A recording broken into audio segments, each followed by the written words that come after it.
This is Super Yacht News with Fisherman. Hi, welcome back to the channel. So we've got an update on the Bayesian yacht sinking. We've got some video footage of one of the deckhands talking after the incident. Very short video. We're going to do that in the next section after this one. If you want to go straight to that, you can use the chapter markers underneath. But we've got another story first. The man at the wheel of a 20-meter yacht, a 35-year-old pilot, and a member of one of Germany's wealthiest families, has been charged with reckless homicide after hitting a small fishing boat, killing one of the occupants. The 20-meter yacht, believed to be a Riva 66 yacht, was involved in a hit-and-run incident in Spain on the 23rd of August. The vessel, registered in Germany, hit a small fishing boat with a small outboard motor in the waters of Cala Bona in Son Servera. One of the three people in the boat, a 20-year-old local fisherman named Guillem Comamala, was killed in the incident. However, the luxury yacht didn't even stop and continued on its way. The vessel was later tracked down in a nearby marina. The people on board the luxury yacht later said that none of them noticed the incident, and they returned to the port of Porto Cristo, and the next day they had planned to go sailing again, and that's when the civil guard actually found the yacht. So far, the investigation by the civil guard has released information that Guillem fell into the water and was hit by the propellers of the yacht, causing his death. The other two occupants of the fishing boat didn't even notice initially that he'd fallen in, locating his body in the water. Once located by the civil guard, the vessel was inspected and the hull had signs of the accident. The person piloting the yacht, who is the son of the owner, provided all the documentation required for the vessel. Over the next few days, the investigators took statements from both passengers of the yacht and other witnesses who saw them that afternoon, among whom another boater who witnessed an incident when the auxiliary boat of La Luna, which is the Riva 20-meter yacht, almost ran over another small boat in Cala Agula. This witness stated that the occupants of the yacht seemed to be partying and under the influence of alcohol. In their statements, the passengers admitted that they had been drinking during the crossing, but denied that they were drunk. The pilot has been charged with reckless homicide and has chosen not to make any statements. Like I said, we think the vessel is a Riva 66 Ribelle, which is a multi-million euro yacht, top speed at 37 knots. And a used example of this yacht is currently listed for 3 million euros. That's a 2021 model. All right, we'll move on to the next story.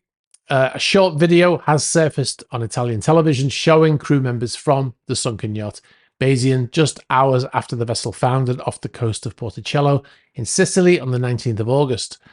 In the video, a crew member talks about his escape from the Bayesian yacht as they stand on the quayside in the marina just 600 or 700 meters away from where the yacht sank. The crew member talking is still in his uniform and his bare feet, and other crew members can be seen sitting on the floor wrapped in thermal blankets. Video is very short, and the crew member is basically talking about how he forced open the salon doors, the sliding doors, he says, to make his escape. I went from there, and then I just forced my way out of the salon door and back, sliding door. I went from there, and then I just forced my way out of the salon door and back, sliding door. Like I said, very short video, and I don't think it really tells us much more than we didn't know already. The moment this crew member went through those doors, obviously the doors would have, sounds like the doors were closed at the time if he forced them open. But we don't know when he did that. We don't know why the doors needed to be forced open, whether it was because of a blackout or whether the doors were already broken. We've already documented that these doors have a reputation for not working. We showed you a video in the last Super Yacht News of those doors failing in a TV show called Below Deck. We don't know the reason why those doors were being forced open. Meanwhile, in Italy, two of the bodies of two people who died on board have had their autopsies to determine the cause of death. The results of the autopsy test on Chris Morvillo and his wife Neda, they said there were no signs of trauma, indicating drowning as the cause of death. Now, one of the aspects of the investigation concerns the state of the doors, watertight doors, at the time of the disaster. Obviously, they want to find out if the watertight doors had been shut, and this will be a big part of the investigation, as well as, you know, hatches and shell doors and stuff like that. There's only one shell door on this boat, which was on the port side towards the stern of the vessel. Now, one thing that investigators will have to determine is, were they shut at the point of sinking? This is going to be harder than you might think, as remember, how the wreck lies on the seabed is not necessarily the whole story, right? An open hatch could have been opened by escaping crew or guests, so it does not suggest that it was the cause of the water ingress. It's a bit like going back to the scene of a car crash, one that the driver escaped from, and then wondering why the driver's door is open. As far as the watertight doors go, the switch on the bridge, assuming it was activated by the captain or whomever was on the bridge, should still be in the shut position. So that would be an easy indicator that the doors were shut from the bridge, even if they find the watertight doors have been opened again by escaping crew or guests. Now, in the last video, I talked about the crew members' recollection of the rescue of the mother and daughter by the captain. He said that the captain had rescued the two as they were all escaping the yacht. Now, we had quite a number of comments saying that the mother had not mentioned this and in actual fact had saved her own child in the sinking, suggesting that the recollection was, you know, false or incorrect. However, the quote by the mother is incomplete as to how she ended up in the life raft. So I'll read you the mother's quote. She says, "For 2 seconds, I lost my baby in the sea. Then I immediately hugged her again amid the fury of the waves," she said. "I held her afloat with all my strength, my arms stretched upwards to keep her from drowning," she added. "It was all dark in the water. I couldn't keep my eyes open. I screamed for help, but all I could hear around me were the screams of others." So that was the entirety of the quote. Unless I've missed something, we've looked, and that's the only quote we could find. She doesn't explain how she and her daughter ended up in the life raft, which is possibly what the deckhand is referring to in the fact that the captain saved her. Maybe he put her in the life raft. We'll find out at a later date. I'm sure we'll get more clarification on this, you know, when the deckhand's testimony is released. So you can see why the captain decided not to answer questions, because things that you say can be easily taken to mean something completely different than what you might be actually saying. All right, we'll move on. Got one last thing before I go. It's about the yacht Alfa Nero. A few weeks ago, in one of the SuperYacht news videos, we talked about Alfa Nero in Antigua, and we mentioned that the vessel had changed hands after being bought in a sealed auction bid. The yacht was flying the Antiguan flag because she'd been seized by the Antiguan government, so they flagged her with the Antigua flag. And the day of the sale, the flag changed to Malta.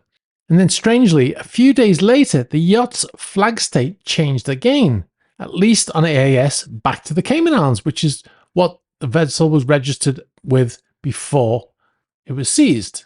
Well, about an hour after we posted that video, the AIS changed back to Malta. I think it might have been a mistake. I think they might have inadvertently changed it when they changed the status to underway. Maybe the AAS was still registered in Cayman Islands. I don't know why, but it's interesting that an hour after we posted our video, it changed back to Malta. So imagine my surprise when we got a notification that the flag state on Alfa Nero yet again changed from Malta to the Cayman Islands, and this was on the 2nd of September, so yesterday. So are we going to see the flag change back to Malta an hour after this video goes live? Stay tuned for the next video and you'll find out. Don't forget to check out our Patreon page at patreon.com/esysman. You'll find many behind the scenes videos on there, exclusive patron only videos, including lots of videos about the Bayesian sinking, extras like the Atlantic vlog series, road trips, and much, much more. Like I said, check it out, patreon.com/esysman. All right, guys, thanks very much for watching. If you've got any information for us, please be sure to get in touch. You can get us in the ticker, news at theyachtReport.co.uk. You can also get us on the About page of the YouTube channel and on all the social medias as well.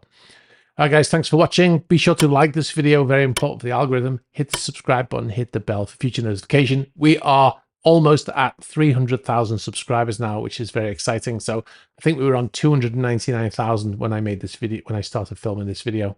So much appreciate all the new subscribers. And if you haven't subscribed yet and you've watched more than say 3 videos, I would say it's time to subscribe. Guys, thanks for watching, and I'll catch up with you soon. Bye-bye.